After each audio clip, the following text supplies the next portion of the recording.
Oh, I got you. So we won't show bracket. We're just going to show standings. Okay, I got you. Perfect.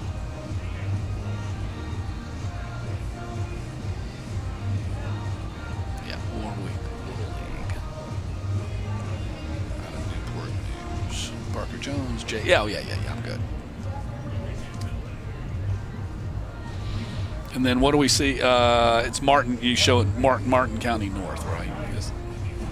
Well, it's Palm City. Y'all just showing Palm City. Yeah, Palm City.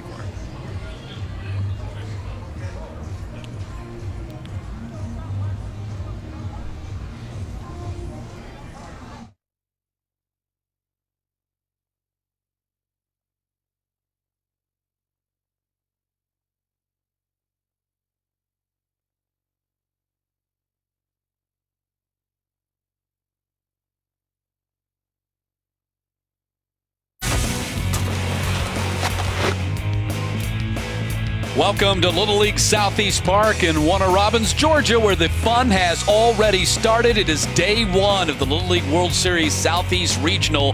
This is our second game in first-round action as Newport News, Virginia takes on Palm City, Florida. The Little League World Series is presented by T-Mobile. And good afternoon. I'm Matt Stewart. Thanks for joining us as we continue with our first-round action. Here's a look at the rules of the game and tournament.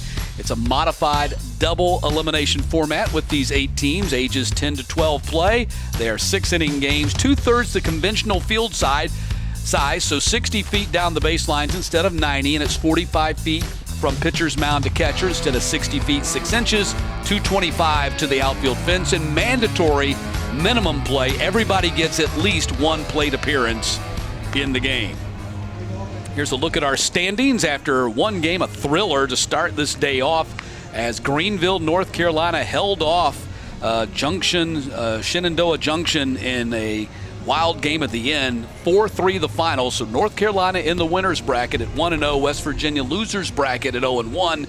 And the winner of this game that we're getting ready to see right now will play North Carolina tomorrow. The loser will play West Virginia. Here's a look at the starting 9.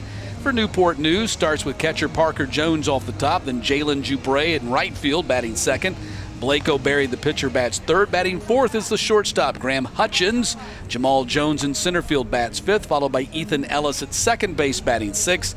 Chase Janis, the left fielder, bats seventh. Batting eighth is the first baseman, Grayson Young. And batting ninth, the third baseman, Jordan Mullins. And on the mound for Florida to start this game is number 12, Frankie Brancaleone. Big right-hander. Favorite team is the Boston Red Sox. And one of many kind of number one pitchers on this Florida staff. They don't typically refer to them as a number one or a number two, but they got 2 or 3 guys that they really count on to shoulder the load as they go through this tournament. And they've played very well, obviously. State champions, went 4-0, defeated Merritt Island Little League 4-1 in the final, outscored their opponents 32-13 in the Florida State Championship.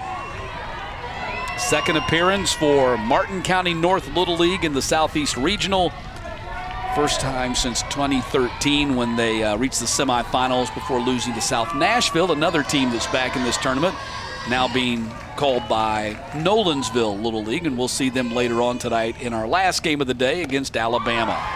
First batter, Parker Jones, a swing and a miss from Brancaleone. Virginia went 6-0 in the state tournament. Parker Jones, the catcher. Fouls the second pitch back, and it's 0-2.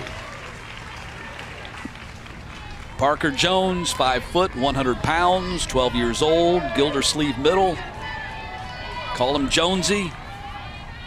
Parents Brent and Courtney, sister Peyton. Behind in the count, 0-2 to start this game.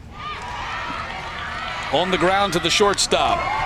Jones throws him out. Brennan Jones, the shortstop, with a strike to first, 1 down to begin this game.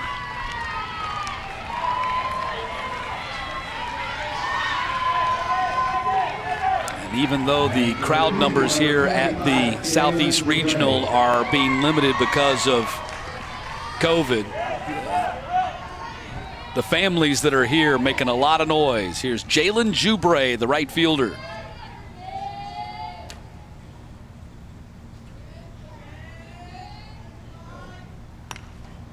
And Jubre goes after the first pitch and fouls it back.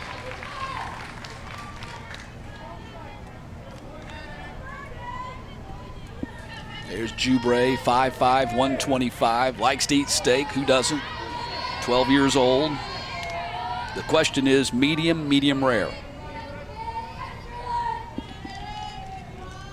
Here's the 0-1 pitch. Strike call to Jubre. And it's 0-2. Also attends Gildersleeve Middle. Parents Derek and Jacqueline. One of the team captains. No balls, 2 strikes to Jubre. Pitch missed inside. They call him one of the Bash brothers, and Jubre certainly is that. He finished second in the T-Mobile Little League Home Run Derby in Kansas City. Lost by 1 home run in the 4th round. He'll go to Williamsport, either with his team or without, and compete in the Home Run Derby there. Here's the 1-2 pitch. Got him. Brancaleone with the strikeout, 2 down.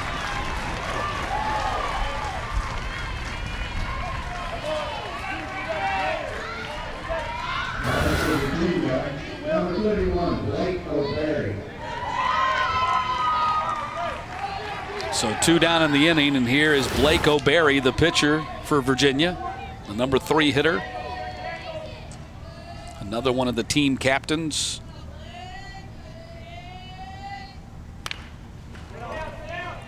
Hits it down the first base line, bobbled, and they still get the foot on the bag. Heads up play by Sullivan. They're going to rule him safe that he didn't get the foot on the bag or have control of the ball at the same time. It looked like Sullivan had gotten his foot on the bag, but apparently did not have control of the ball at the same time. And so O'Berry is safe at first. Yeah, you see, just doesn't have control of the ball. Foot on bag, but ball not in glove. That's a tough play right there. You're moving as fast as you can, trying to do a number of different things at the same time. And so O'Berry safe at first. And Hutchins right back to the pitcher. And there's the out that they were looking for. And the inning comes to a close. Virginia scoreless in the top half of the first. Florida batting for the first time when we get back.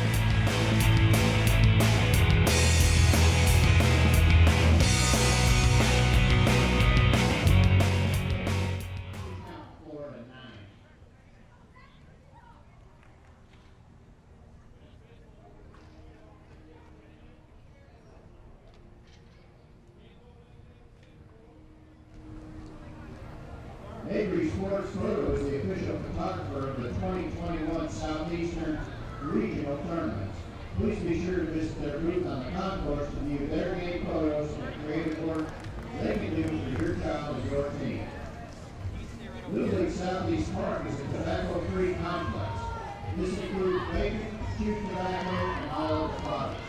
Thank you for adhering to this policy and keeping our complex safe.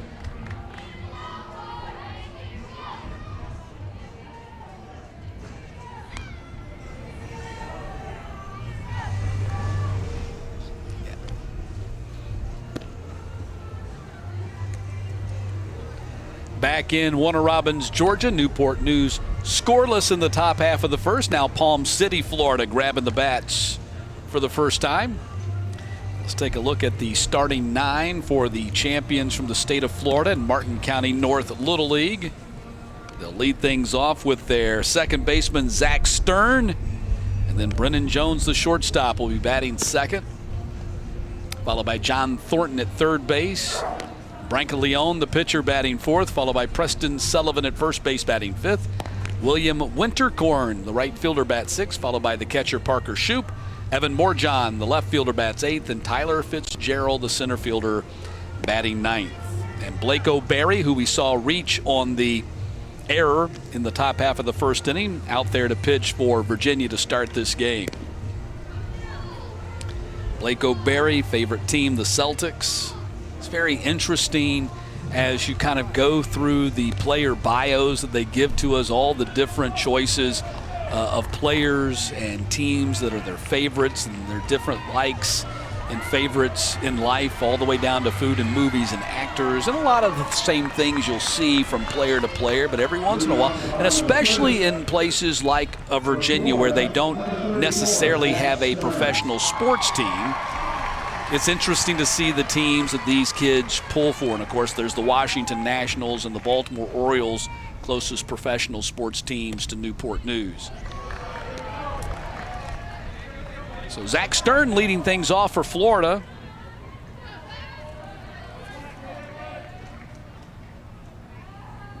Stern bats right, throws right, playing second base. His manager down there in the third base coaching box, Mark Rogers.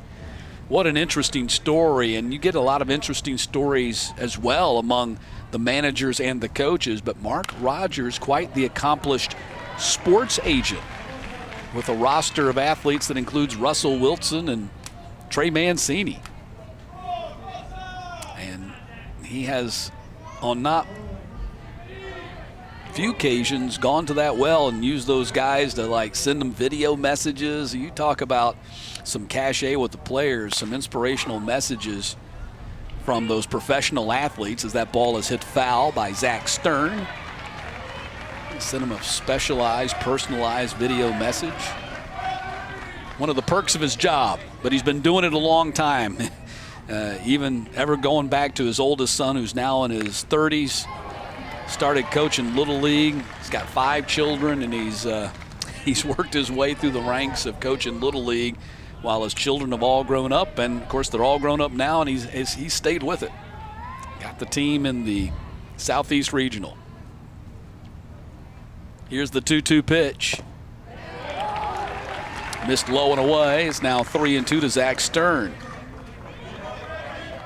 Florida's been to 22 Little League World Series. So the Florida champion has been in the Little League World Series in Williamsport 22 times. That's the 4th most of any state. As Stern draws the walk and the leadoff man aboard for Florida. Now back to Florida, the shortstop, number 51, Brennan Jones.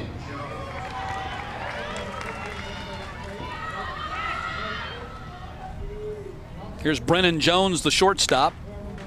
Jones goes after the first pitch and pops it foul.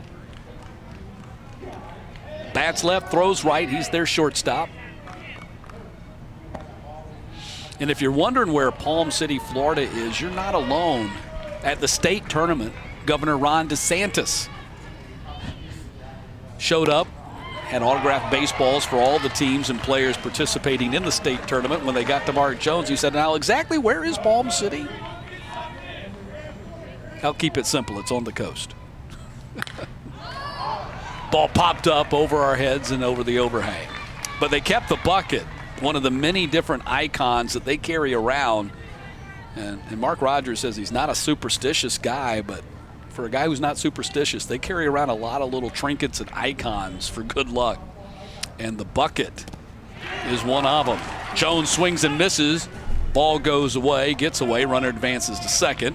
Of course, Jones cannot advance to first because there was a runner at first base, so he's out swinging, but Stern does go to second.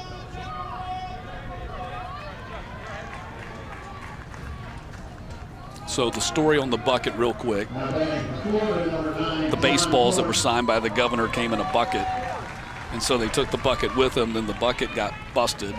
And so they threw the bucket in the trash. When practice was over, they went back and got the bucket out of the trash. So they're carrying that around with them as a good luck token and charm as well. Along with a stack of arrows and a Peter Pan trinket. But more on that later. We got a full game to go. Here's John Thornton. Ball gets away from the catcher. Throw down to third. He's safe. Ball gets away from the third baseman. Here comes Stern to the plate. Throw to the plate. Not in time. Florida has an early 1-0 lead.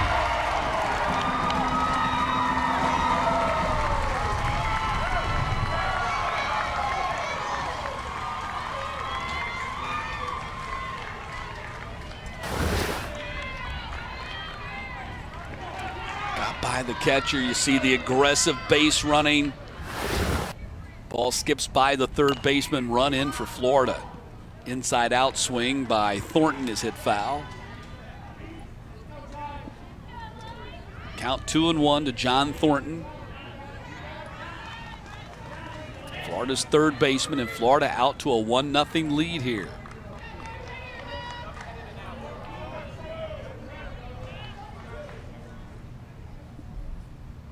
Here's the 2-1 pitch. There's a called strike, and it's 2-2.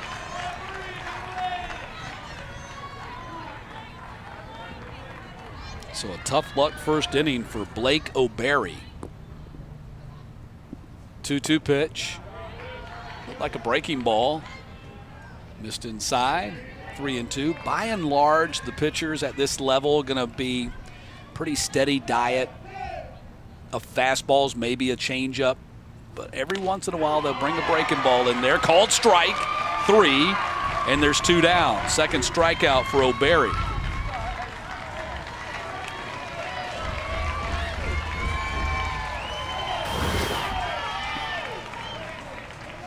Now this is just gas right there from O'Barry.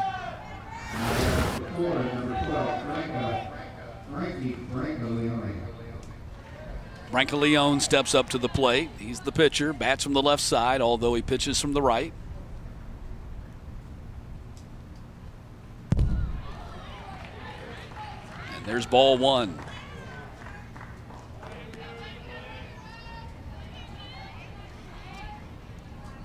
What a classic name, Frankie Brancaleone. Sounds like he would be playing for the 1940s Yankees or something. Just a great baseball name, isn't it?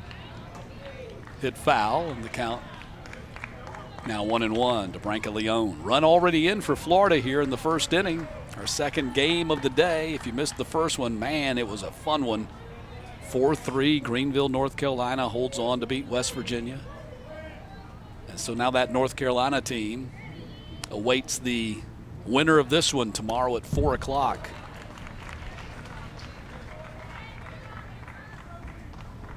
I believe the West Virginia team is still hanging around. And so Greenville, both of them, yeah, they're both still here, sitting right side by side.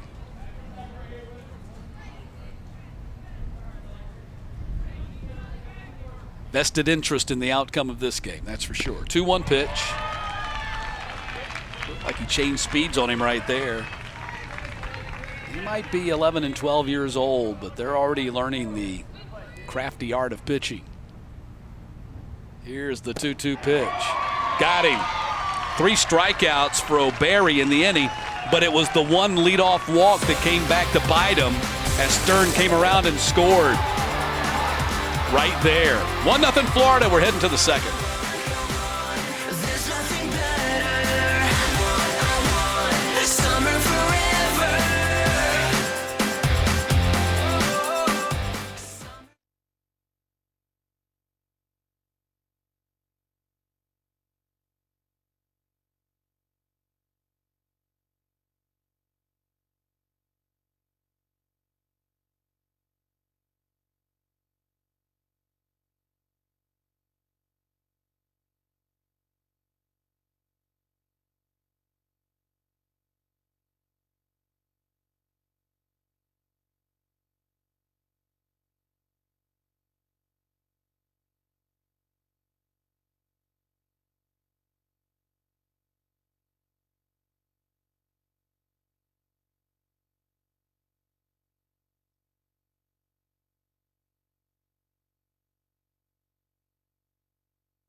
Find Little League on Facebook, Twitter, and Instagram at the official handles at Little League. Follow the action and join the conversation with hashtag LLWS.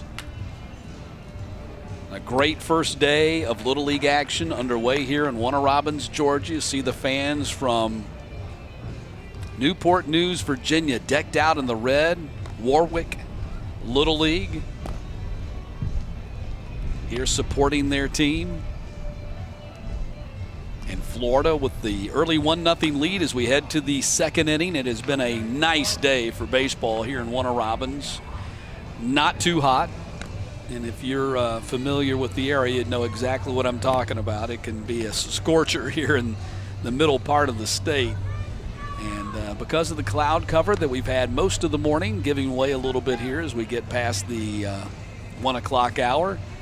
But still a pretty good day baseball-wise. I thought the weather forecast told me that 87 would be about the high today, and that would be for our third game of the day, South Carolina and Georgia.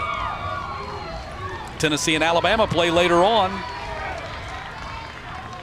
And the road to Williamsport is underway here in Warner Robins. 2 teams will advance. That's a difference from years past because of COVID. 16 U.S. teams playing in Williamsport instead of the 8 plus 8 international teams. No international field this year, and they hope to get back to that, of course, in 2022. So that means if you advance to the championship game here on Wednesday, you're going to Williamsport, win or lose.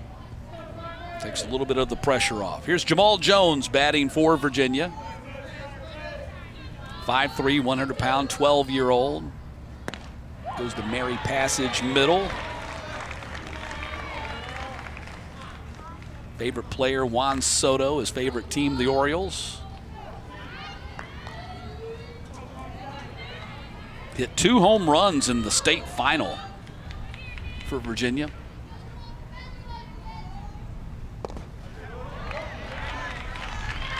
Count now 2-1 to Jamal Jones. They've got like 4 guys on this team. They call them the Bash Brothers. They got 4 guys on this team that can really power the ball. Jones being one. Jubre, O'Berry, and Hutchins. We've seen all of them bat so far. Swing and a miss. Brancaleone gets the swing, and it's 2-2.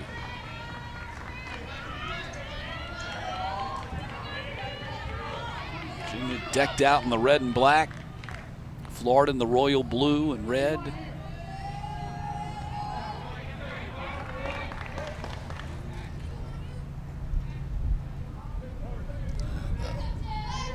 The blue name, the red numbers, looking a lot like the Dodgers uniforms. 2-2 pitch, tapper foul. Virginia managed by David Ellis. He's down in the third base coaching box. And Will O'Berry down in the first base coaching box.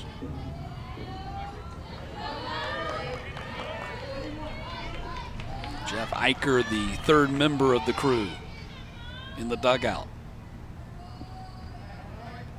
Time called.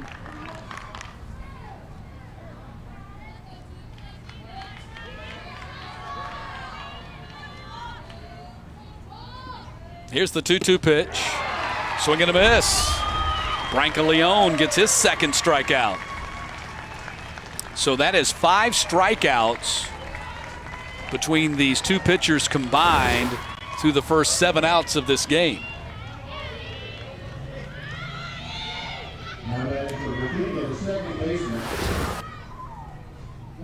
Here's the second baseman and manager's son, Ethan Ellis.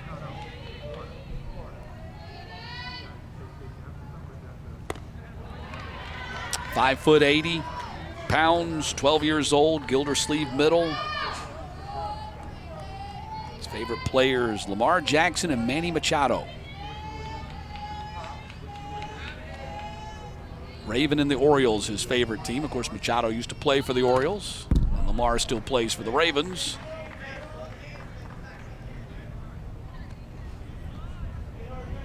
One ball, one strike. But I think think it's significant as you look at these player bios and their favorite players. These are the guys that they're looking up to. These are the guys that they're kind of modeling their game after. They envision, this is who I am. This is who I want to be. Here's the 1-1 pitch. Bailing out a little bit, swinging and missing. It's 1-2.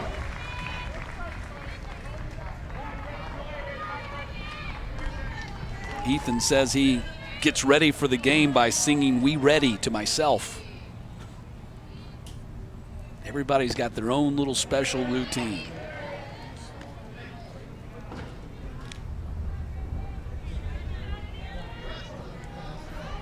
Yeah, Branca Leon, he's really sneaky fast. That ball gets on you really quick.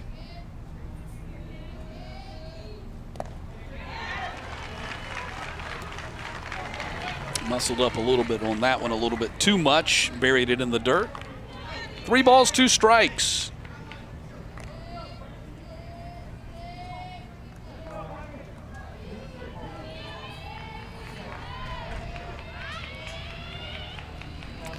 Newport News, where Warwick Little League, just a talent-rich area. Ball sees its way into right field for a base hit.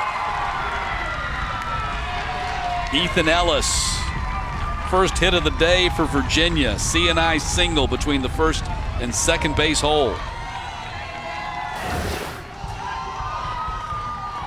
And you can't be too quick to call that a base hit, as we saw in the previous game. A young man get thrown out on a line drive, 1-hopper to right field. That right fielder typically is playing in so close to that first base bag. You got to hustle. There's no trotting down to first base. Here's Chase Janis.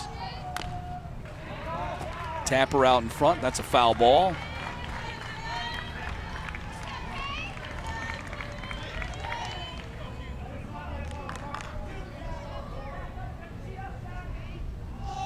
Janis, who Coach O'Barry calls a gentle giant.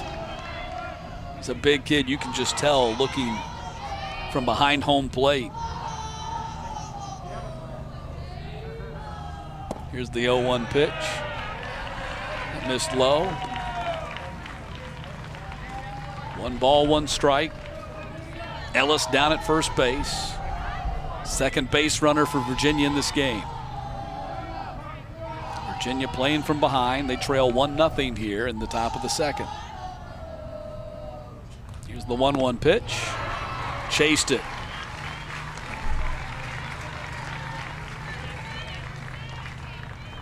And you could see manager David Ellis down in the third base coaching box telling Janis just to relax, calm down.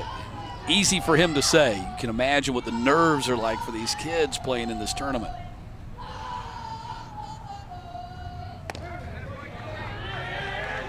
It's ball 2, throw down to first, and Ellis back in there.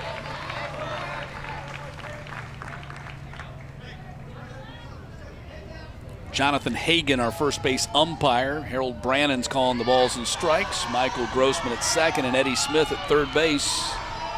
Umpiring crew working this second game of the Southeast Regional. Here's the 2-2 pitch to Janis. On the ground, second baseman. There's 1 on to first. 2, double play. A 4-6-3 double play. Stern to Jones to Sullivan. And that races the base runner, and that ends the inning. Just like the major leaguers do.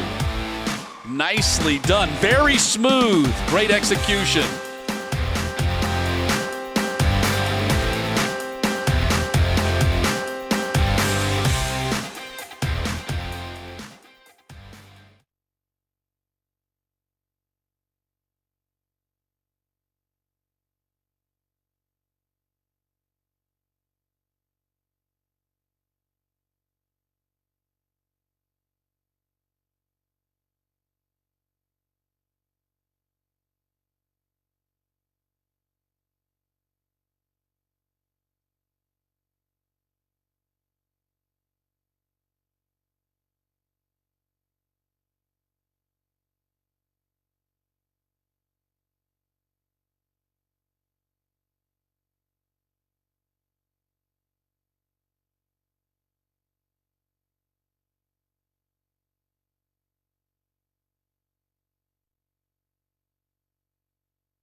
Yeah. I'm going to say that. Welcome back to the Little League World Series on ESPN. It is presented by T-Mobile. And good afternoon from Warner Robins, Georgia. I'm Matt Stewart. This is game number 2 of the first round. Palm City, Florida out to a 1-0 lead on Newport News, Virginia, as Palm City, Florida gets ready to bat here in the bottom of the second. You see the fans that have made their way here to Central Georgia to watch this tournament, hoping to be here through Wednesday. That's when the championship game will be played. I'll be calling the first 10 games of this tournament. Then I'll turn things over to Anish Shroff and Greg Olson to take you home and get you to Williamsport.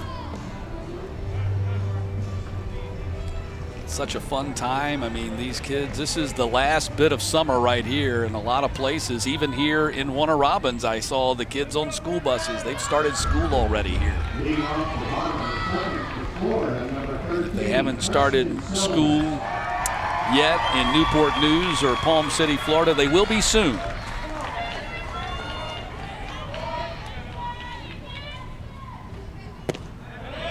Just think what a great prize it would be to go to Williamsport. Number one, you get to play on the biggest stage, the Little League World Series Championship, and you get out of school. Summer continues. Motivation enough right there, right? Preston Sullivan leading off this inning for Florida.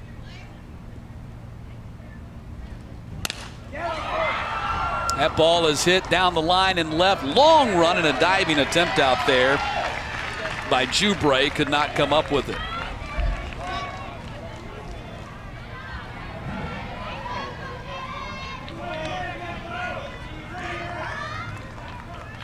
Now, I don't know how old school some of our viewers are, but watching O'Barry here, he's got that Joaquin Andujar leg kick. Watch him how he kicks that thing out.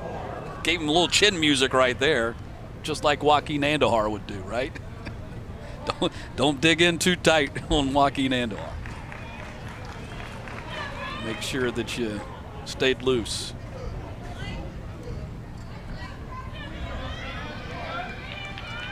One ball, 2 strikes.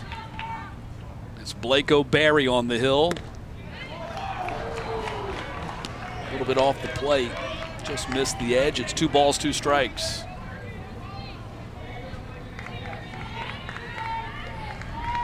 Jones out there in center playing a very shallow center field. Sullivan swings and misses. Ball in the dirt, throw down to first, and got him just in time. Nice stretch on the back end there by Young. And Young did a really good job positioning himself to the inside of the bag in foul territory because he knew that's where the throw was going to go, and you don't want to have the ball hit the runner. See, look at that. That was, you'd think these kids practiced or something. It's a great job. Like, might be of a review here. Mark Rogers, the manager for. Now, you can ask for an official review, but you can also ask the umpires if they'll just take a look at it without making it an official review. And then, of course, if you ask them, will you look at it, and the umpires say there's no need to look at it, then that's that. Or the umpires might agree, okay, we'll take a look at it. So, let's see what the decision's going to be.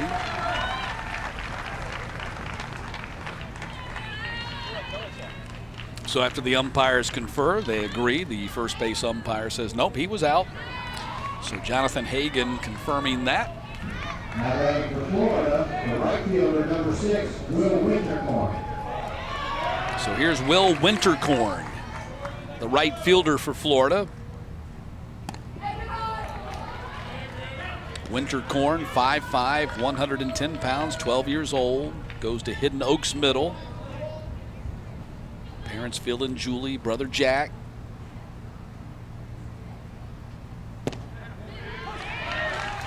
There's a strike. Favorite players, Tim Tebow and Michael Brantley. Favorite teams, the Florida Gators and the Tampa Bay Rays. Here's the 1-1 pitch. Hit foul. 1 ball and 2 strikes to Will Wintercorn.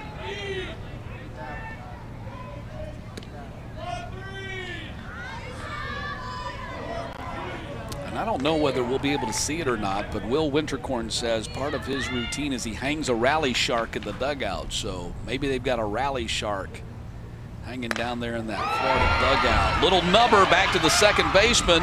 Ellis throws him out. That's a couple of fine plays right there by the second baseman in the previous inning by Stern and by Janis right here. That's a tricky play because that ball has a lot of English on it. That's not as easy as you might think it is. Even though it was hit very slow, it's got a ton of English on it. And Ellis stays with it for the out. Parker Shoop showing bunt. Takes a strike. I can see the Shoop clan right down below us. There's about 5 of them wearing his jersey down there. Here's the 0-1 pitch to Shoop. Missed high.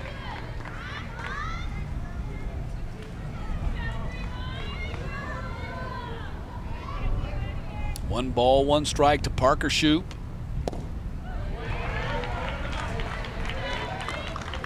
2-1. 2 balls, 1 strike, 2 outs here. Bottom of the second, 1-0 lead for Florida. There's a strike right down the middle, 2-2. So O'Barry 1 strike away from making it a 3-up, 3-down inning.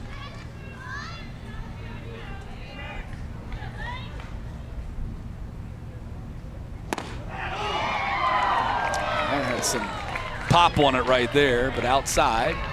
3 balls, 2 strikes.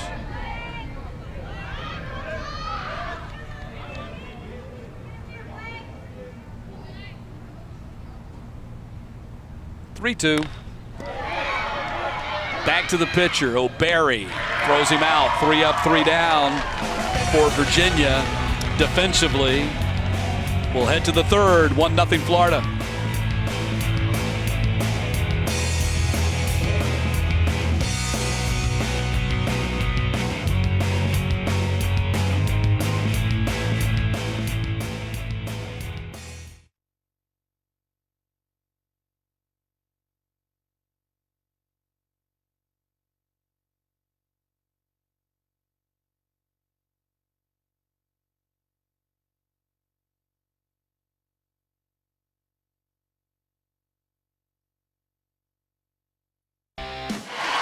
What a summer, what a season. No regrets.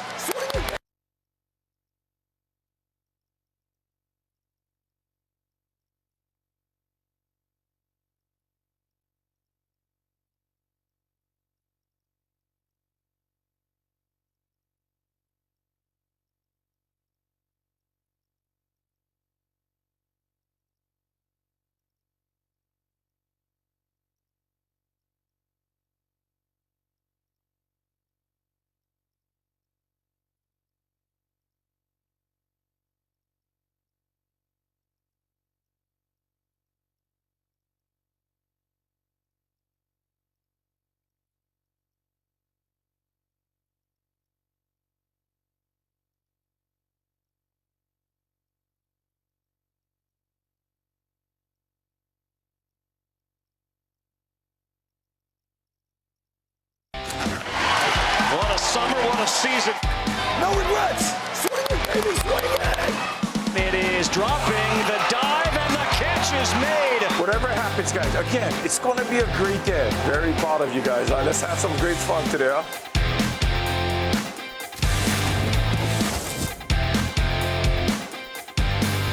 And we are just 13 days away from the top 16 teams in the United States of America meeting in Williamsport for the Little League World Series. And these 2 teams playing in front of us are hoping to be a part of that 16-team field. In order to do that, they've got to get to the championship game of this Southeast Regional to qualify. And the young boys from Warwick Little League in Newport News trailing by a score of 1-0. as they bat here in the top of the third.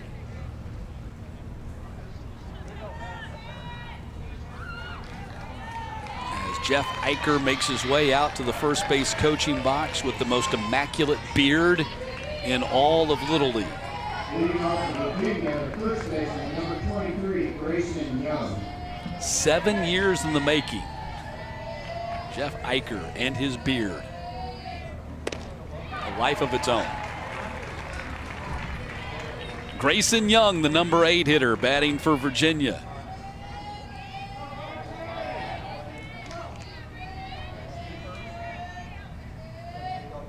Branca Leone has been solid. He's struck out 2 through the first 7 batters that he's faced. Given up just 1 hit, a couple of base runners, induced a 4-6-3 double play, thing of beauty, to end the second. No balls, 2 strikes. Called strike 3. Strikeout number 3 for Branca Leone.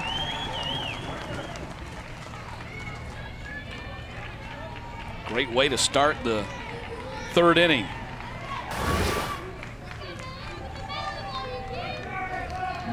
These pitchers are dealing.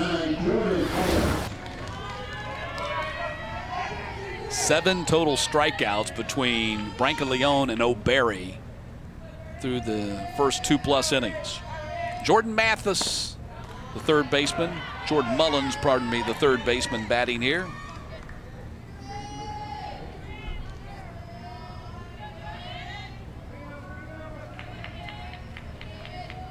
Also plays outfield and pitches.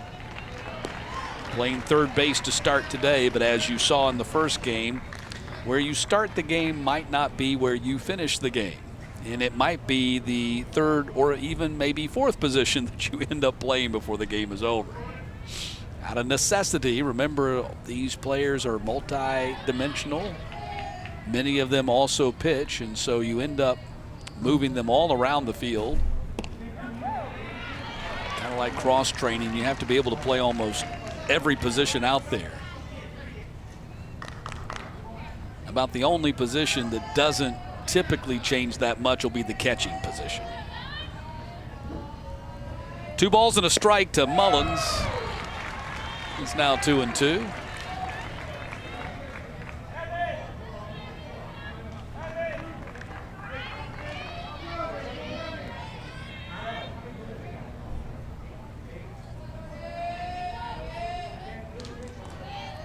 Branca Leone rocks and fires. Tapper right back to him.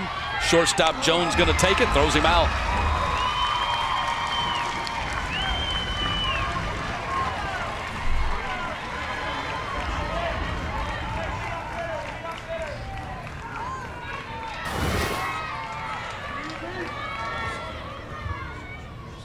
Now batting for Virginia, the pitcher, number 19, Parker Jones. And here's Parker Jones.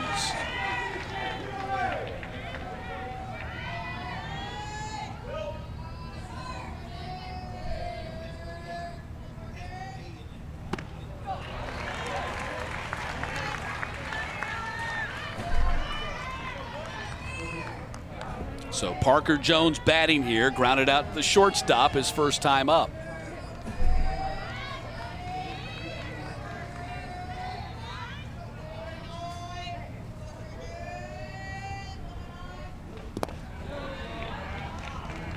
Pitch in the dirt. 1 ball, 1 strike. Parker says if he won the lottery, he'd buy a stadium. Better be a big lottery. Stadiums run about $1 billion these days, don't they?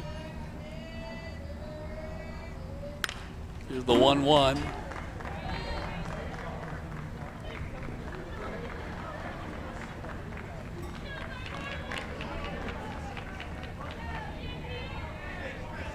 He said he would build a large stadium in Newport News and invite teams from all over the country to come and play.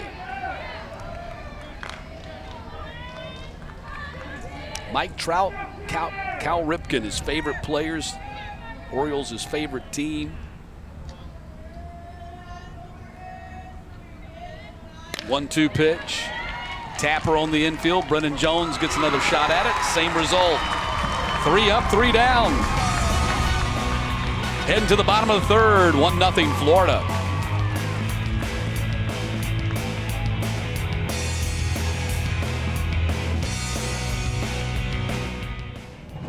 Virginia in the top of the third, no runs, no hits, there were no errors, nobody left on base. Pitch count for Florida, 38.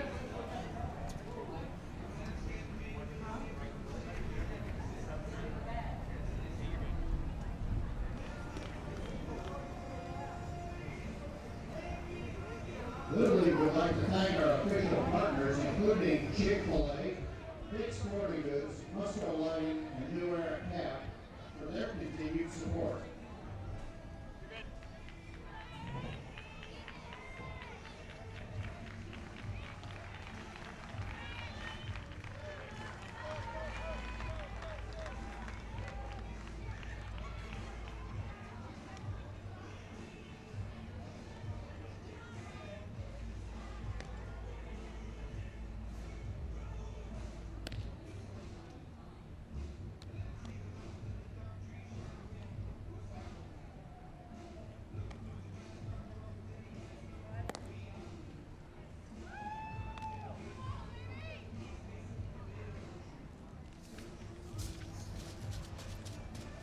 Okay.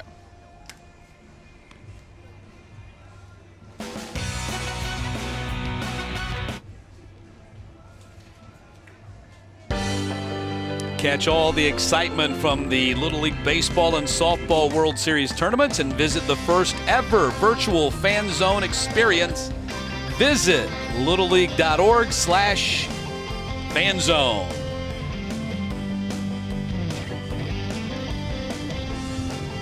The Little League Baseball World Series coming up in Williamsport on August 19th. Next weekend, the Little League World Series Softball Championship will be held in Greenville, North Carolina. In fact, on the exact same site, the Elm Street Stadium, where our first winner today, the Greenville Little League, they play their games. So Evan Moorjohn going to lead off the third inning for Florida. Moorjohn getting his first plate appearance of this tournament, 4'11", 87 pounds, young kid, 11 years old, homeschooler. Parents Sergio and Jessica offered at it. That's strike one. Shohei Ohtani, Fernando Tatis, his favorite players. Miami Heat and San Diego Padres, his favorite teams. Fouled that one back.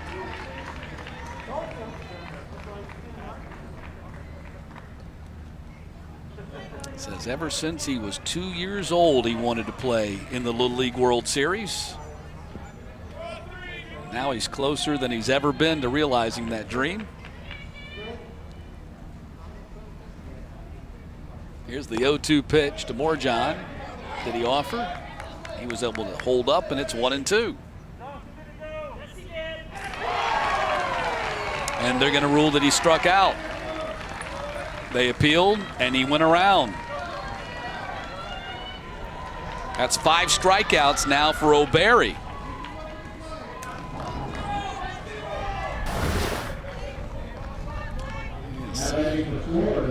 Home plate umpire didn't say he struck out, but when they appealed down to first base, you saw the catcher Jones. He was pointing at all the different umpires. He finally, oh, it's the first base umpire I need to appeal to. Here's Fitzgerald, Tyler Fitzgerald, their center fielder, the number 9 hitter.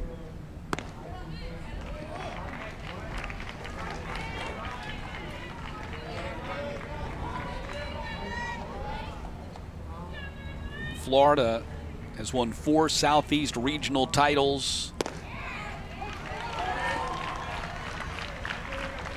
4-3 all time in the finals.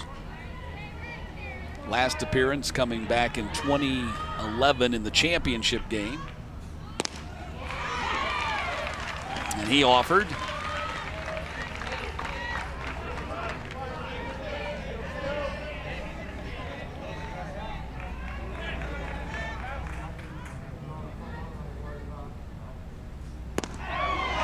Got him. So that's 6 strikeouts for O'Barry, his first time through the order.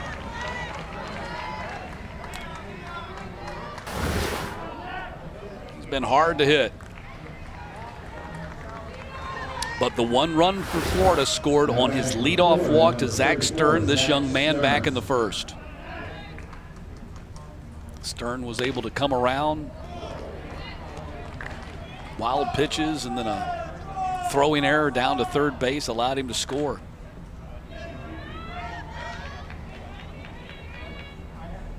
Only 2 of the Florida batters have even put the ball in play.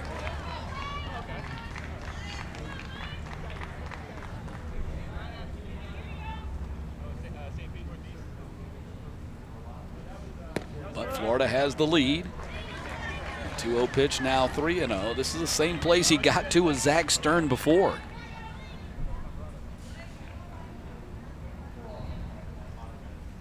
Pitch. Loaded a changeup in there. It's 3-1.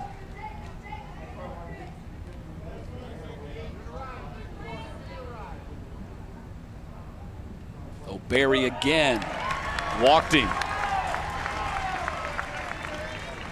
So Stern has been Florida's only base runner today. Second time he's walked. Will it produce a similar result to what happened in the first when he came around and scored? Mark Rogers summons Brennan Jones, his number 2 hitter, over here to talk about things with 2 down in the inning. Batting for Florida, the shortstop, number 51, Brennan Jones. O'Barry's already at 50 pitches, 29 strikes, 21 balls. So Virginia's going to be at a decision point on O'Barry here from the not too distant future. Ball hit foul over on the left side, gave it a ride, but way out of play. And what I mean by decision point, when you get to 50 pitches, you kind of got to decide, am I going to take him out now so I can use him later, or I'm just going to ride him out here and this will be it.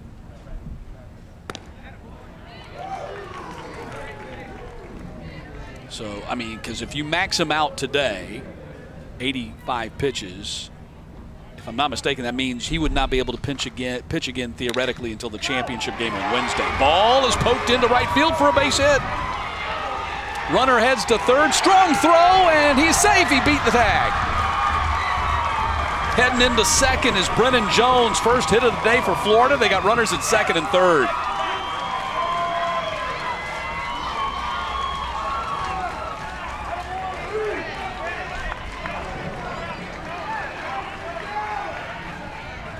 Looked like the throw might have gotten there in time, but some crafty base running by Zach Stern. He was able to elude the tag at third base. And Brennan Jones, of course, heads up on the play, was able to take second on the throw to third.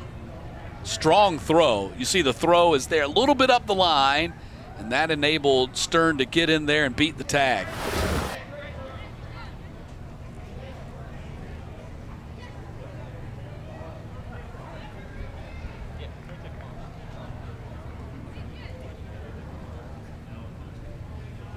So let's see. Manager David Ellis is coming in to talk to home plate umpire Harold Brannon here, and I think they might review.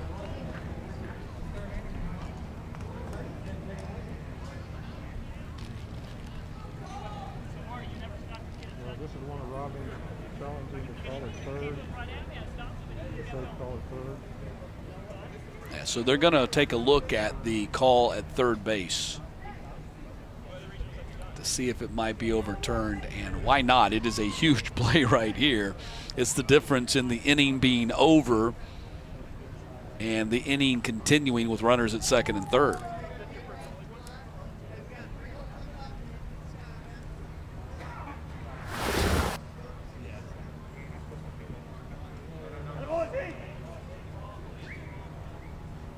So the play under review, the call at third base.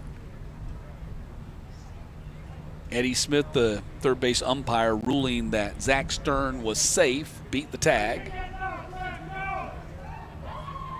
And we'll see if the video evidence upholds that or overturns it.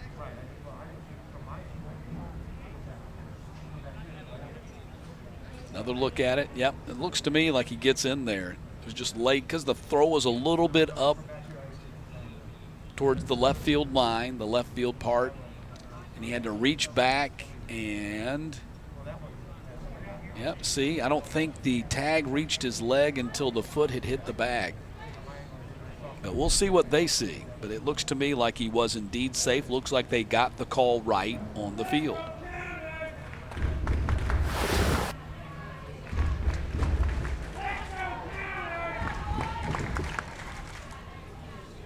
So here comes Harold Brannon with the decision.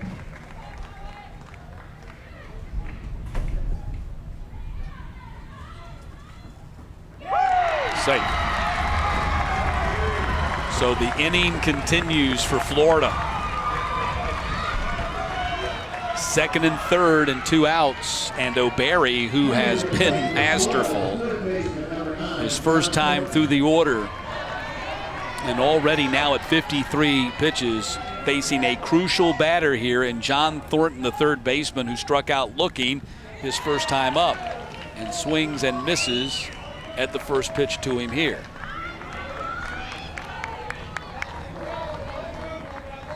Takes a deep breath. O'Barry rocks and fires the 0-1, hit on the ground and foul. First base coach Brant Martin making the play.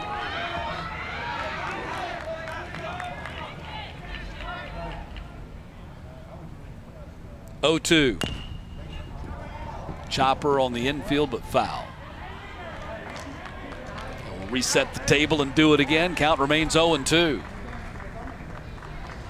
You see some kids, some folks out there gathering out there on the grassy left field embankment. Great place to watch a game.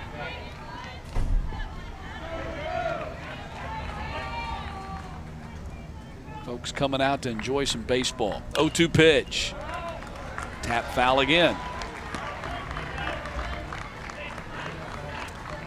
And the kids on the hill got their cardboard ready to slide. There they go.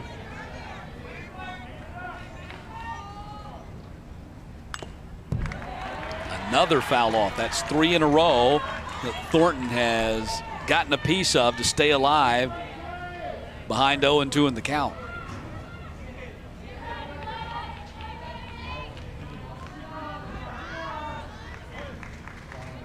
Second and third for Florida. 2 down in the inning. O'Barry.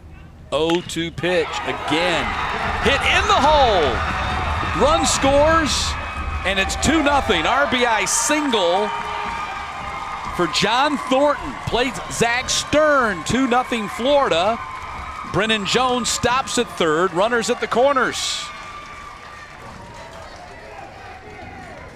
Big clutch base hit by John Thornton.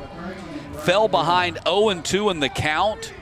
Fought off 3 0-2 pitches and finally singled on the 4th 0-2 pitch. Here's Brancleone.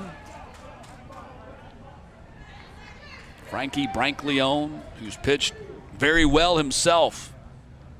Struck out swinging his first time up, batting with runners at the corners. Pitch outside. Brancleone has struck out 3 in 3 innings of work. 23 pitches this inning for O'Barry. And now at 61 pitches, you kind of get the feeling they're gonna, stretch him all the way out here. Use up his pitch allotment in this game. Ball bounces away. Here comes Jones to the plate. He scores without a throw. It's 3-0.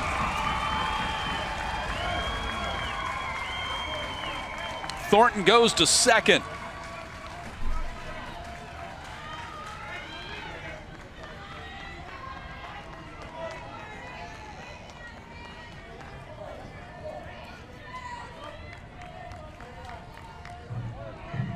That was ruled a pass ball.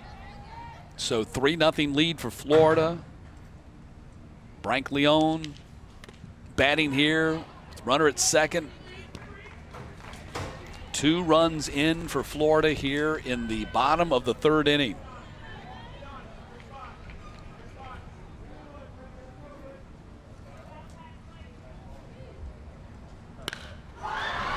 Gives it a ride. Deep right field, back to the fence. One hops the fence, run in. Brankleone heads to 3rd, and he is in there with a triple. High throw, bounces away. Brankleone will not advance, and it's 4-0 Florida as he brings home Thornton with a high fly ball to deep right field.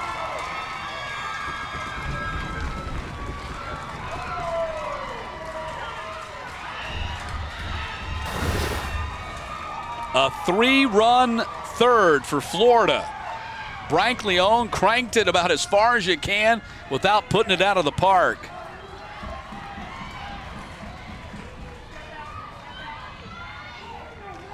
Came up just a little bit short of the track. And a pinch hitter for Preston Sullivan, McLean Lewis. So McLean Lewis will bat for him. With Brankleone at 3rd base.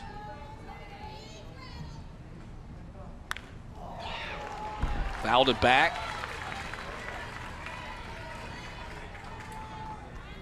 So Frankie Brankleone in the running for MVP of this game. Not only has he pitched a shutout through the first 3 innings, he just had a monster triple to right field.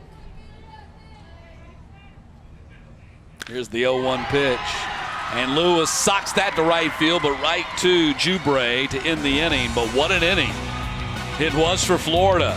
3 runs cross the plate, and now a 4-1 lead, 4-0 lead as we head to the 4th.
Top of the 4th inning in Warner Robins, Georgia.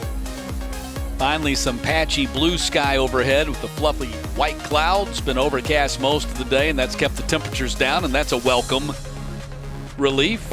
Here in central Georgia, the kids, they don't care what the temperature is. They got their cardboard, and they got a grassy hill.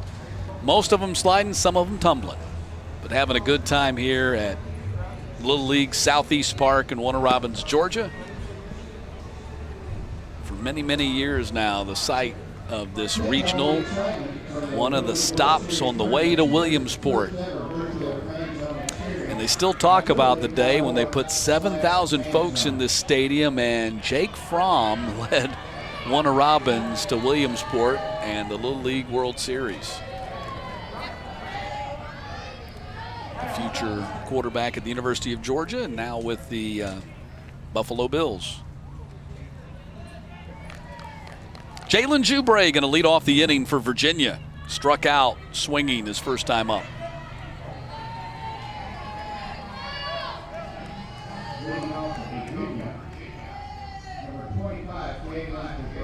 So Joubray calls time before the first pitch can be thrown. And Frankie Brancleone has been staked to a 4-0 lead. He had a big part in that with his triple in the previous half inning.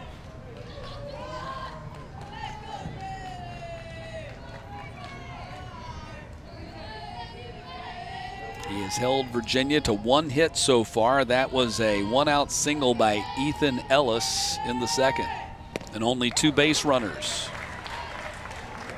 He has struck out 3 through 3 innings of work.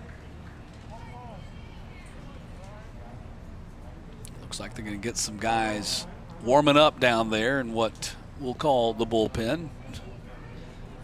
Yeah, they do have a bullpen just back behind the fence.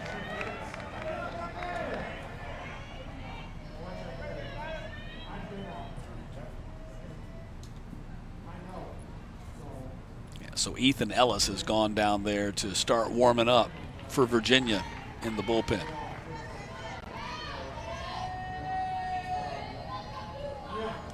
One ball, 1 strike.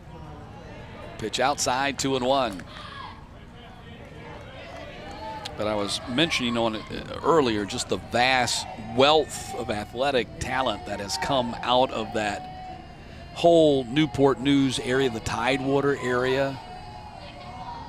Hampton Roads, Chesapeake, Michael Vick from Newport News, but Allen Iverson from Hampton Roads, Ronald Curry, the Upton brothers from across the water, Chesapeake, Justin Upton.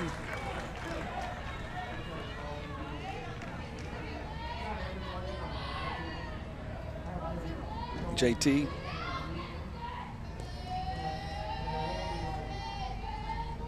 So much athletic talent, though, has come through that area.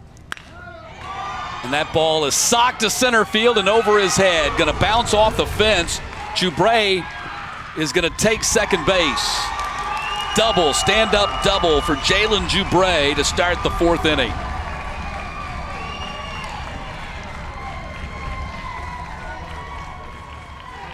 That was a rocket shot.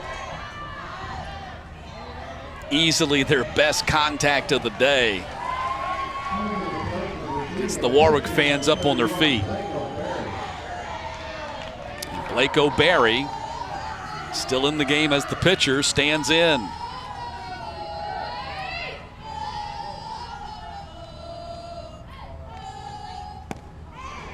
Takes a big hack and miss. But this is the part of the lineup if Virginia is going to start to make a move back and cut into this lead. Joubray, O'Barry, Hutchins, Jones, these are the guys to do it.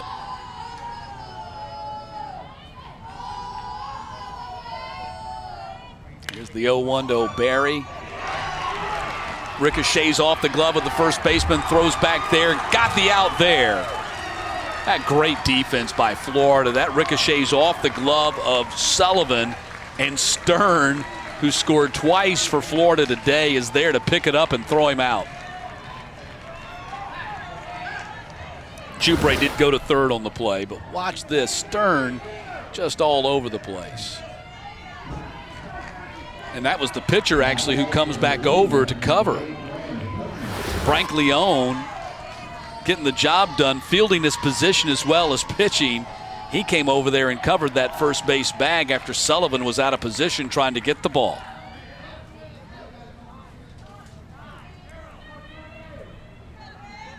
So here's Hutchins. He grounded out to the pitcher his first time up.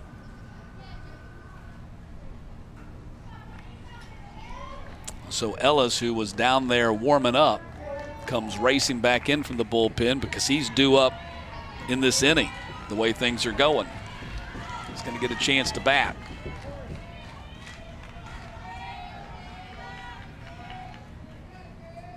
So Hutchins up there with Joubray at third base. Number to the second baseman, Stern. He'll throw him out. They get the out there. Run scores. So good, solid baseball. Get the out, give up the run, and it's 4-1. But now the bases are empty. Hutchins gets an RBI on the play. Now the base is clean for Jamal Jones. Now batting for Virginia, center fielder number 2, Jamal Jones. Jones struck out swinging his first time up.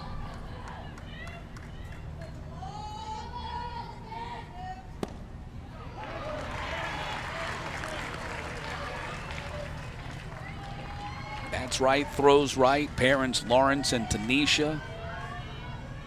Siblings Najee, Lamisha, and Ayana. All of them pulling for Jamal here, batting with the bases empty. Going around. It's 0-2.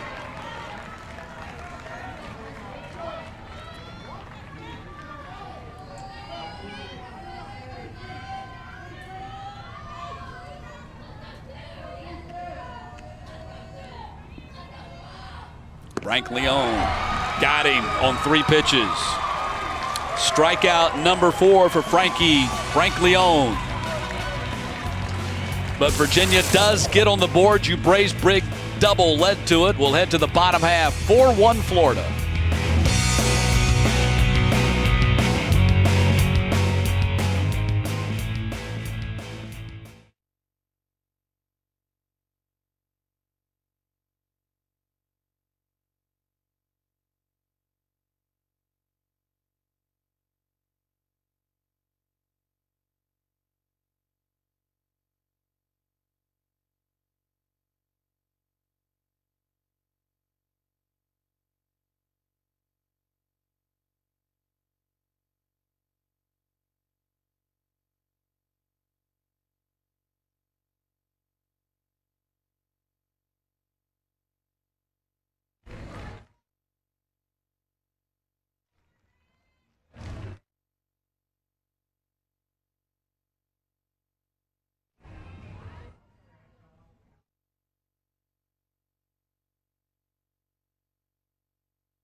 So new pitcher here for Virginia as Florida gets ready to bat in the bottom of the 4th, and it's Ethan Ellis. Ellis just moving over from the second base spot and will take over on the mound for Blake O'Barry, who went 3 innings, gave up 4 runs, and struck out 6.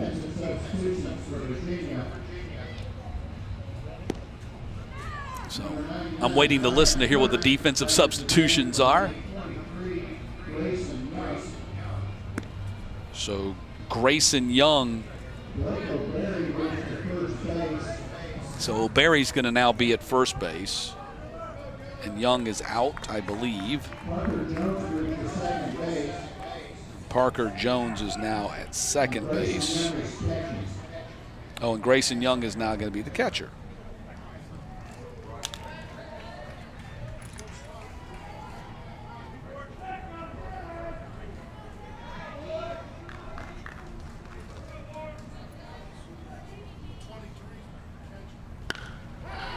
So Wintercorn gives this a ride to deep center field. Going to be caught by Jones out there. So Wintercorn takes the first pitch from Ellis and gives it a ride, but it comes up to be a noisy out, and there's 1 down in the 4th.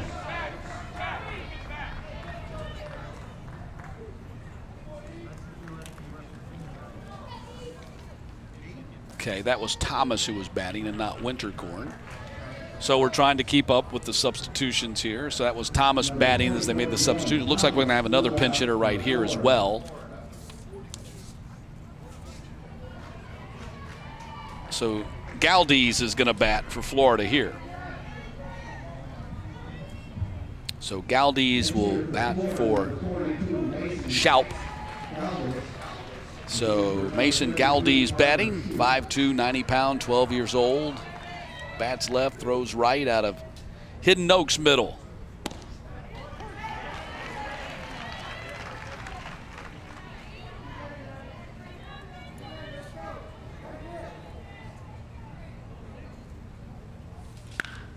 So Galdes hits it to the second baseman, and 2 down.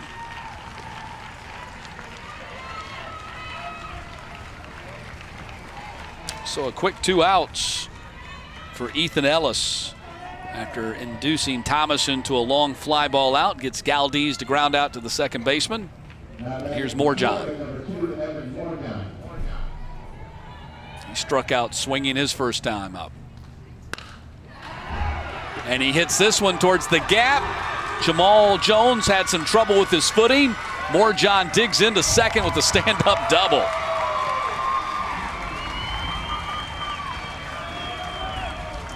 That was a solid smackaroo right there, all the way to the fence.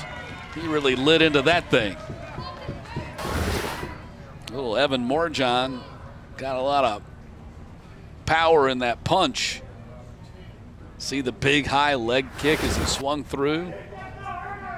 Moorjohn down at second, stand-up double.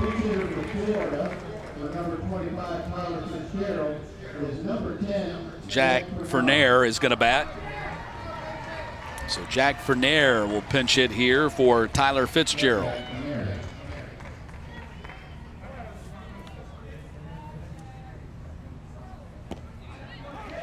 It's in there for a strike.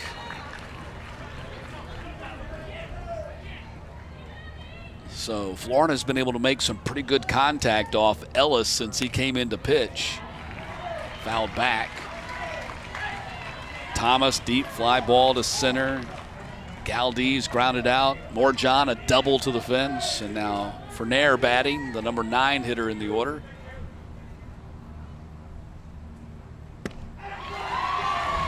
Got him. So Ellis strikes him out, strands Moorjohn at second, and the rally over for Florida here in the 4th. We'll head to the 5th. 4-1 lead for Florida.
The biggest stage on this level. Anytime there's a World Series in any sentence, you know it is going to be a big game. This is where the passion comes out. You fall in love with the sport. They played together and they played to have fun. The big old swing to start. That's a pretty big moment in her sports career. That'll put a smile on your face. Such a fun experience. It's nothing better than the Little League World Series. And the Little League Softball World Series coming up in Greenville, North Carolina. That starts next weekend. You see the folks from Greenville, North Carolina, winners in our first game earlier today and still hanging around and scouting out their next opponent. They'll play the winner of this one Saturday, tomorrow at 4 o'clock Eastern. The loser of this one plays the loser of that game, Tough Luck, West Virginia. That'll be at 10 a.m. in our first elimination game, and that'll be tomorrow morning here on ESPN+. Boys from Warwick down 3 runs as they bat here in the top of the 5th. New pitcher for Florida is Dylan Thomas. Frank Leone went 4 innings, gave up 1 run and struck out 4.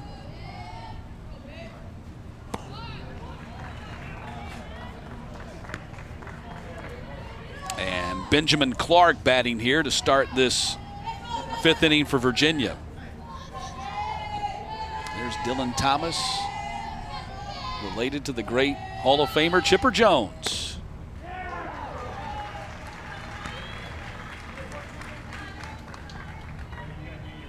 Chipper, who grew up in the Jacksonville area.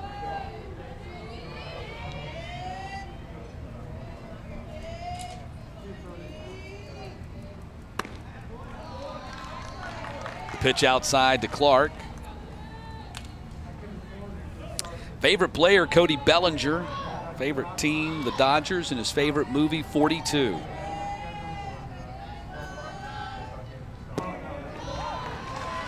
Played by the late Chadwick Boseman. What a super role he played. If you've never seen that movie, just a spectacular film.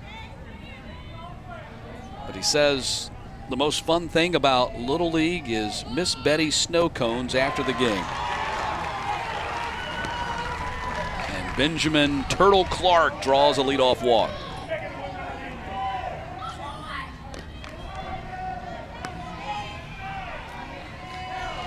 This is one of the new rules for Little League Baseball here in 2021.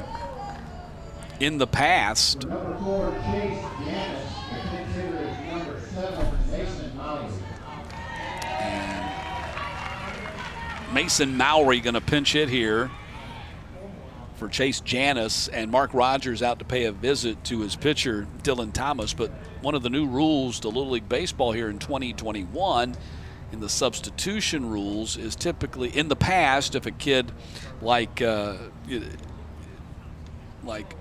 just batted, Benjamin Clark just batted, and he walked, they would be able to sub him out once he got to first base and pinch run for him. The new rule is the pinch hitter now stays on the bases until he's retired or scored or the inning ends. So you get the full participation of the plate appearance and the result of that plate appearance if you reach base.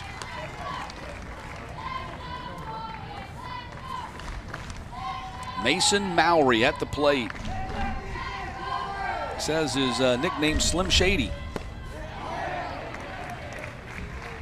He's slim, he's 81 pounds, 4'10", 11 years old.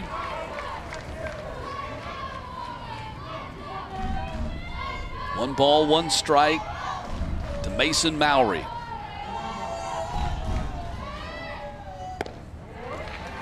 Swing and a miss.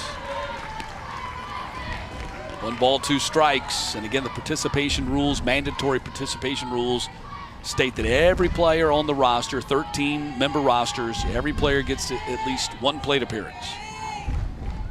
1-2, struck him out. Dylan Thomas makes quick work of Mason Mowry, 1 down in the inning.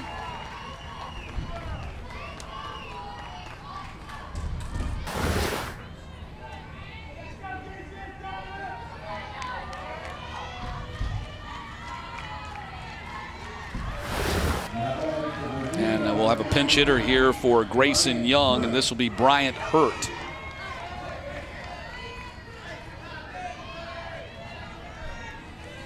So Bryant Hurt batting for the first time. Thomas delivers a strike. Looked like Bryant and manager David Ellis might not have agreed with the call.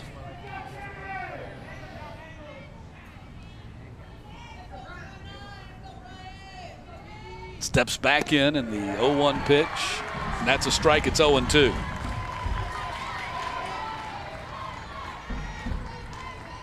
So Bryant Hurt going to have to work from behind here.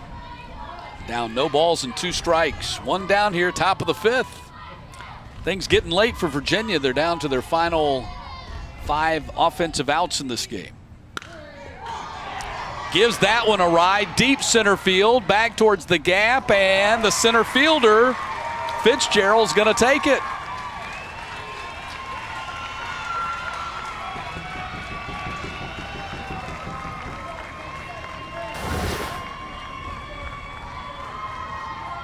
Great communication out there to avoid the collision. And now there's 2 down in the inning. So now Chase Holloway going to bat in the 9 spot.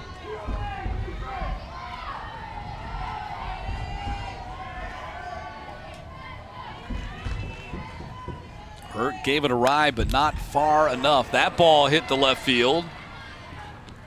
Caught by Morjon, inning over. So after giving up the leadoff walk, Dylan Jones sets down Virginia. Heading to the bottom of the 5th, 4-1 Florida.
Welcome back to the Little League World Series on ESPN, presented by T-Mobile.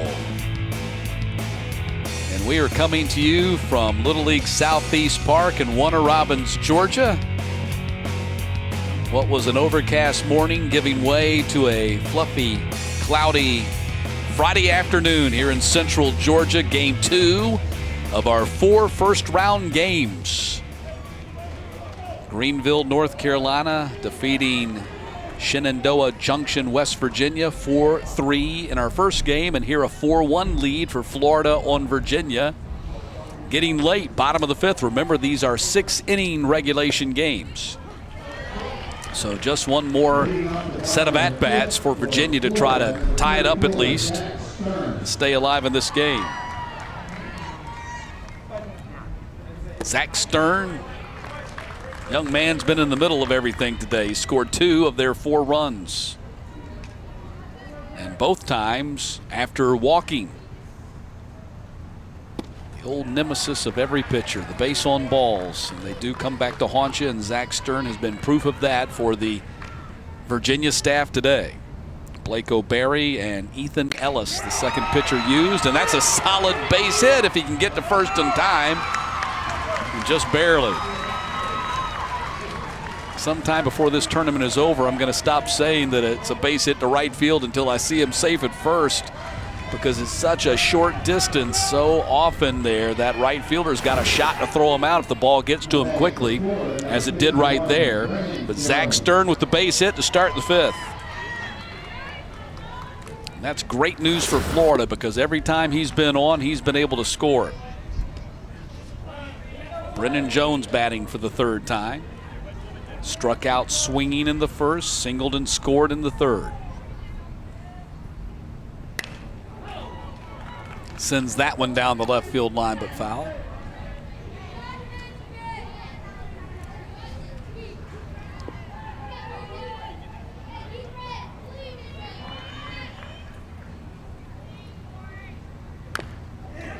Little tapper gonna bounce foul. They did a great job when they built this ballpark, Little League Southeast Park here in Warner Robins. A lot of shade, a lot of overhang for the fans. done a great job of coverage for the patrons. Wind starting to kick up a little bit. For most of the day, the flags have been hanging limp. Now they're blowing out towards left field. Tapper to the second baseman. They'll get the lead runner there and no more, as Zach Stern is retired. That's an accomplishment for Virginia. That's the first time they've been able to get him out all day. And now Brennan Jones at first with one out. Coming to the plate for Florida, number 9, John Thornton. There's John Thornton. He had the big hit back in that 3-run third inning for Florida. Gonna stop off and talk to Mark Jones on his way to the batter's box.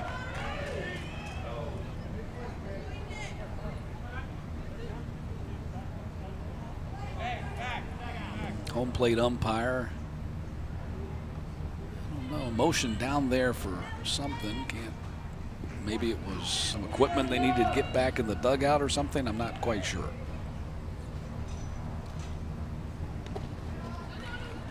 Nice backhanded stop by the catcher.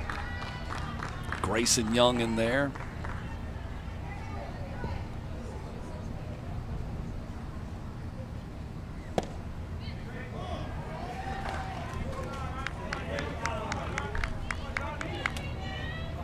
Two balls and no strikes to John Thornton. 1 for 2 in the game, struck out looking in the first and came back with that big RBI single that I was talking about in the third. 4-1 lead for Florida.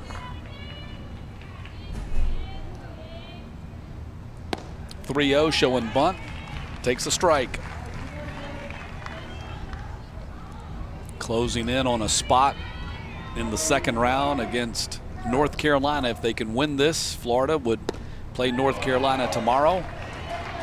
Was able to hold up. And they appeal down to first base. The catcher pointed down there and then needs to ask the home plate umpire to do that appeal for him, and they did, and he did not go. So first and second, that's a walk.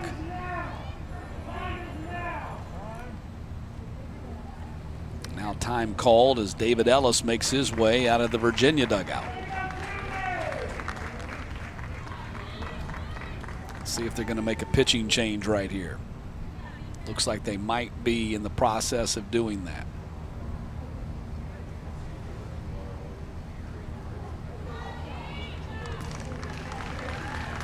So a pitching change coming up for Virginia right here. And we'll step aside while they make that change and do some shuffling on the infield.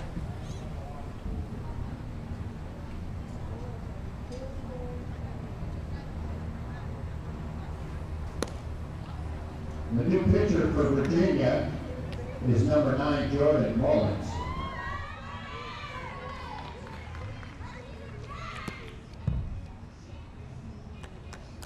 Other defensive changes, number 32, Ethan Ellis is going to left field. And number 4, Chase Janis is going to third base.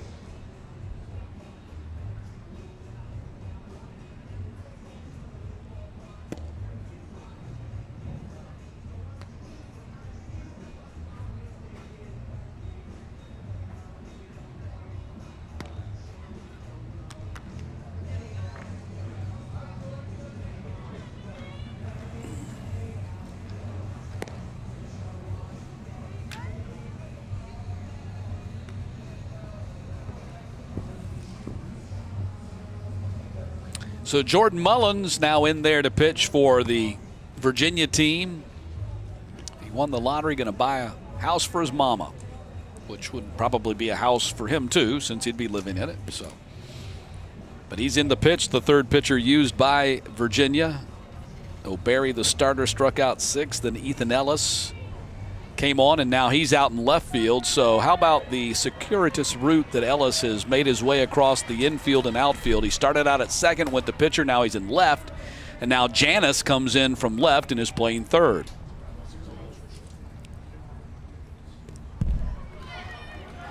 Ball gets away from the catcher, can't find the handle. Everybody moves up 60 feet.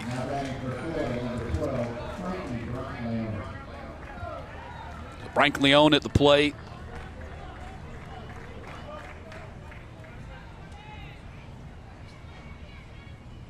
Second and third now, big opportunity here. Ball gets away from the catcher again, not far enough this time for anybody to advance. Brancleone had that triple back in the third inning. And a base hit right here would be huge. Fouls it back to the screen, and it's 2-1.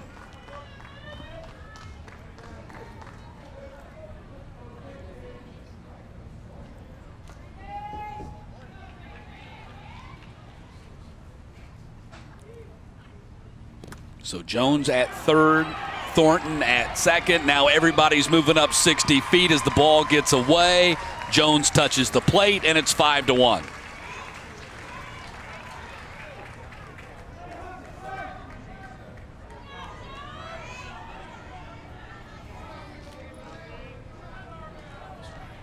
So obviously some trouble here. Mullins and the catcher Grayson Young has resulted in another run scoring for Florida. Brancleone draws the walk and runners at the corners.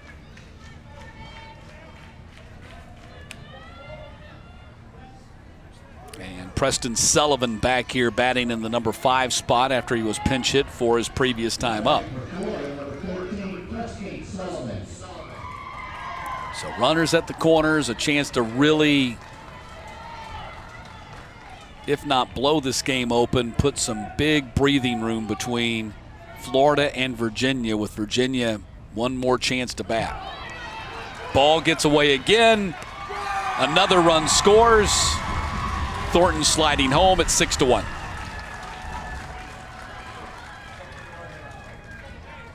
Brancleone now at second. So a couple of runs have scored here in what has been a difficult bottom half of the 5th inning for Virginia defensively.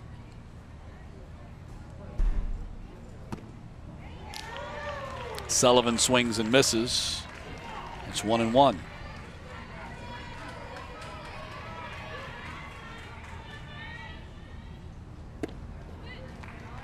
Outside, 2-1.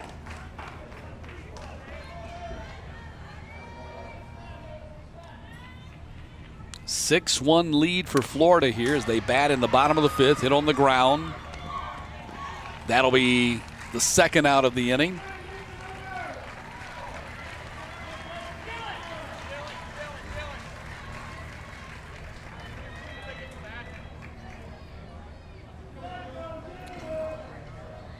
Brancleone now at third base.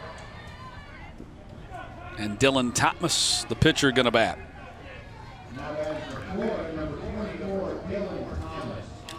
Thomas flew out to deep center field his last time up, his first time up. Mullins, pitch low and away.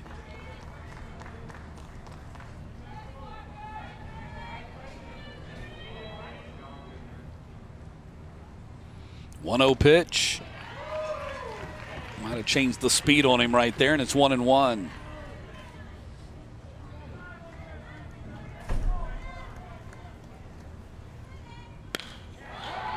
Ball socked to center, going to fall for a base hit. Brancleone's going to score, and it's 7-1 Florida.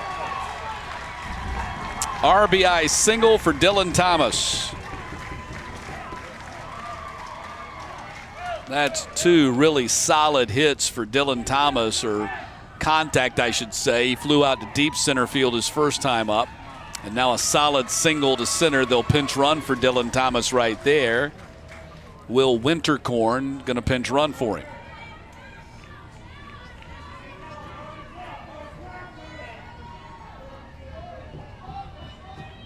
Here's Parker Schaup. Special pitch runner for Florida. For number 24, first base is number 6, Will Wintercorn. So second plate appearance for Schaup. Grounded out to the pitcher his first time up, was pinch hit for his last time up. And bats here with 3 runs in for Florida in the bottom of the 5th. Ball gets away again. Advancing is Wintercorn. He's at second.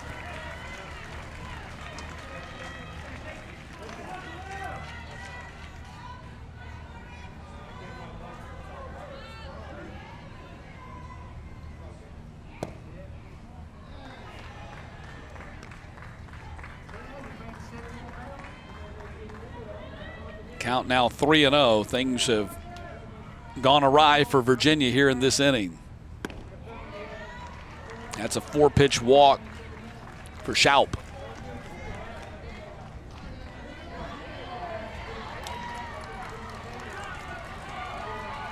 And here's Morjohn. He had a big double to the fence his last time up. He's 1 for 2 in the game. Evan Morjohn, just a really good player, a little feisty player, plays the outfield for him. Got a good bat.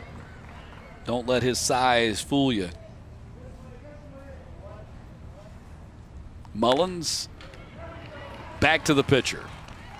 And that will end the inning. But a 3-run bottom of the 5th. Florida leading 7-1. Last chance for Virginia when we get back.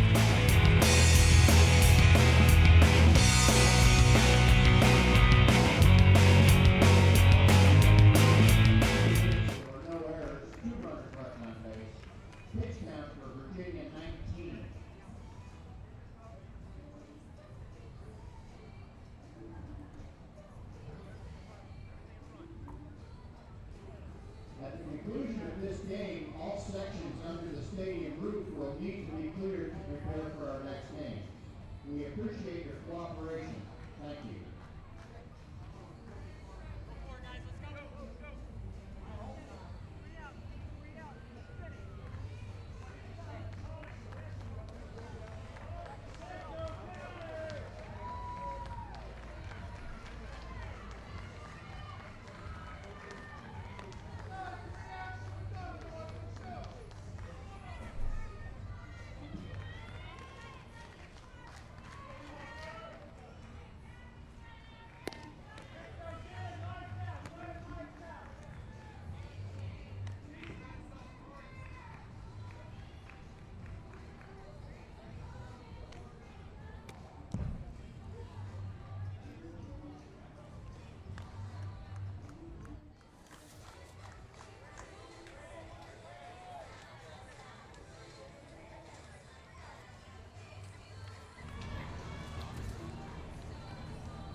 Top of the 6th inning here in Warner Robins, and last chance for Newport News as they trail Palm City, Florida, 7-1 here. First round action in the Little League Baseball Southeast Regional. But Virginia's got the bats that they would want coming to the plate here in the top of the 6th. The leadoff man, Parker Jones, followed by Jalen Jupre, Blake O'Barry, and then after that, if they can get somebody on, you got Graham Hutchins and Jamal Jones. So if Virginia's going to stage a big rally, they got the bats to do it right here. Parker Jones will step up to the plate for Virginia here in the top of the 6th. He's 0 for 2. Grounded out to the shortstop in the 1st and in the 3rd. Parker's had a flair for the dramatic. Hit a grand slam and a 3-run homer in the same district tournament game as they played their way to the state tournament, which they ultimately won, and he starts the 6th with a single to left.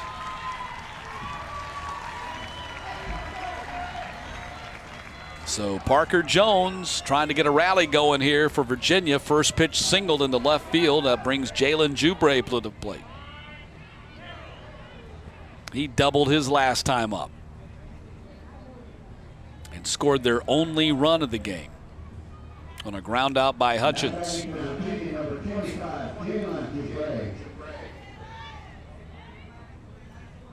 So Mark Jones out to pay a visit to his pitcher. They've used only 2 here today, but they're about to use their 3rd now. Frankie Brancaleone started, pitched very well. Dylan Thomas came in, and now they're going to bring in their 3rd pitcher of the day from right field, John Thornton. So while they make the pitching change, we'll step away for a moment. Defensive substitution for Florida. Number 6, Will Wintercorn, re-enters the game in right field for number 24, Dylan Thomas. Now pitching for Florida, number 9, John Thornton.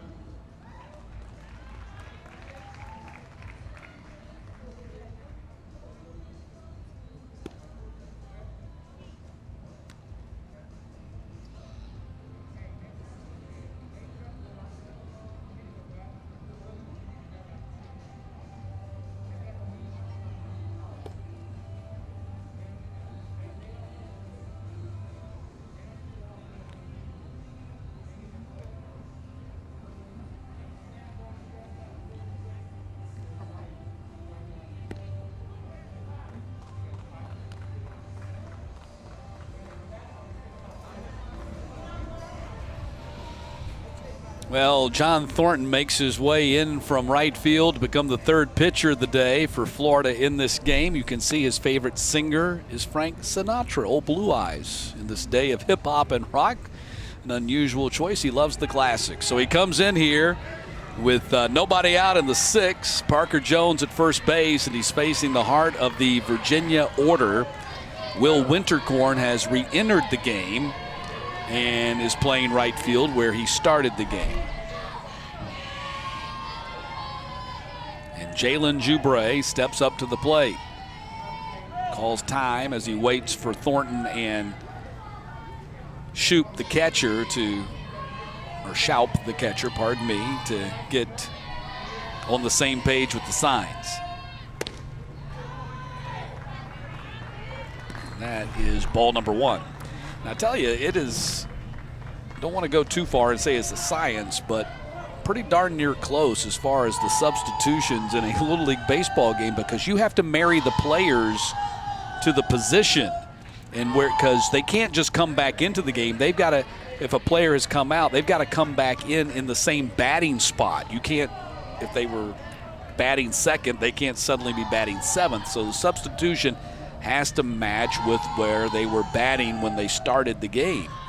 And so that's why you have Winterkorn coming into the game, taking over in right field, but he's taking, as the ball gets away, he's taking the spot of Dylan Thomas, the pitcher, in the order, because Thomas originally subbed in for him in the number 6 spot in the order.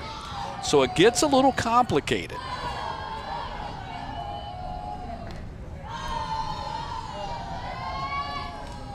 So Jones down at second, and there's a strike. And the count is 3-1. The boys from Columbus, Georgia, the boys from Taylor's, South Carolina, they're here. They've got next, the 4 o'clock game, our third first-round game of the day. Getting ready to go. 3 balls, 2 strikes.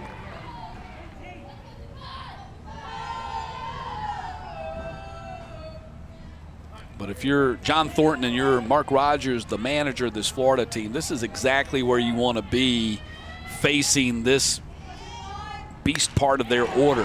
Joubray gives it a ride, and it is gone. As I was saying, though, this is where you want to be, where a 2-run homer doesn't kill you.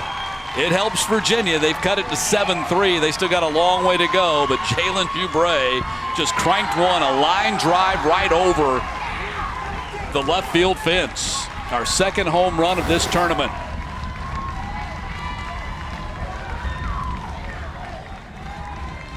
He gave that thing a ride right over the left field fence, 225 away, and it's 7-3. No big surprise, as we told you earlier on in the game, Joubray is going to be in the home run derby in Williamsport in a couple of weeks. Here's O'Berry, hit him.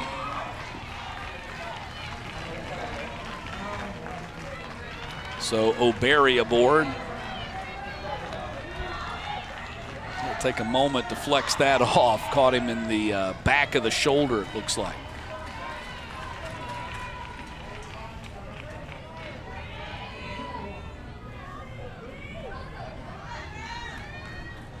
Still working it out over there.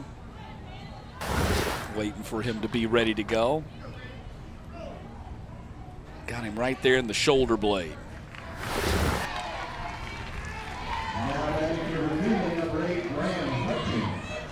Here's Graham Hutchins. Much like West Virginia did in our first game, trying to mount a last inning rally here. West Virginia's came up just a little bit short.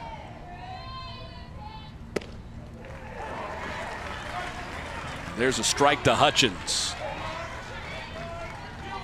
He drove in Virginia's first run of the game back in the fourth with a ground out.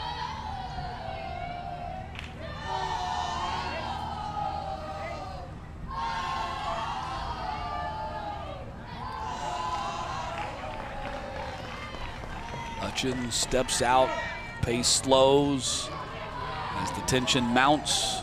Top of the sixth, 7-3 lead for Florida, but Virginia's put 2 on the board here with the home run by Jubre. To the third baseman, there's one on to first, not in time to turn the double play, but they cut down the lead runner. And now Virginia down to their final out. So that's out number 2. Out number 1. Yeah, I'm sorry. The scoreboard said 2. It's 1.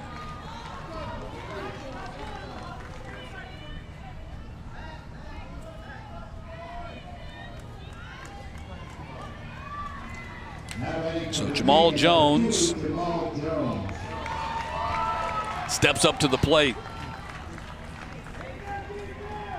Jones struck out twice swinging in this game.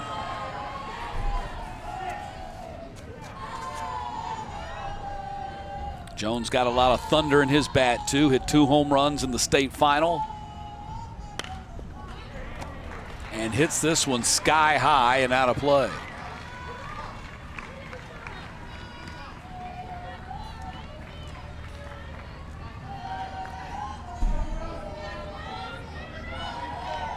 Two-run homer by Jalen Jubre in this inning made it 7-3. O'Berry hit by pitch. And he has been erased on the ground out by Hutchins, who's now at first base. And this one's hit high in the air. And collision out there. Did they catch it? Yes, they did. Fitzgerald came up with it that time. Not the communication you're looking for, as Fitzgerald and Morjon ended up colliding with each other. Fitzgerald stayed with it. And now there are 2 outs. On this play, that's the center fielder's ball. He's got to be the traffic cop out in center field. If he calls for it, he's the one that takes it.